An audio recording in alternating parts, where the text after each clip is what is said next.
menons au Niger. Aujourd'hui, nous y sommes dans le cadre de la revue des politiques, donc des réformes et mise en œuvre des projets et programmes. Nous en sommes à la 7e édition. Donc, nous sommes là dans le cadre de cette revue politique, ce que nous appelons la revue politique. Donc, je profite évidemment de ce séjour pour rencontrer M. le Président, qui chaque fois, en tout cas, nous reçoit avec beaucoup de plaisir et nous l'en remercions. Donc, c'était l'occasion de lui rendre compte assez rapidement de ce dont nous avons discuté ce matin avec le gouvernement dans le cadre de cette revue qui montre un peu les performances du Niger et les efforts qui sont faits pour faire avancer l'intégration sous-régionale.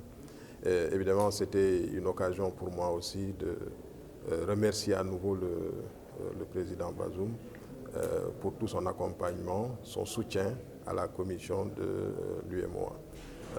Donc nous avons profité de cette occasion pour lui rendre compte de ce que nous avons fait depuis notre arrivée à la tête de la commission, lui rendre compte de la marche de cette commission, de ses objectifs pour les années à venir et de façon plus précise. Donc par rapport à cela, il nous a marqué son soutien, et celui du Niger, de son gouvernement, pour faire avancer le processus d'intégration.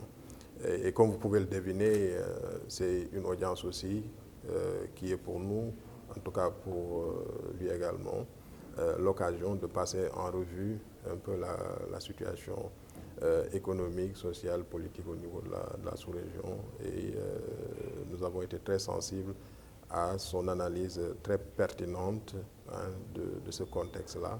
Et nous en tirerons tous les enseignements nécessaires par rapport, en tout cas, aux missions que nous sommes en train de conduire au niveau de la commission de l'UEMOA.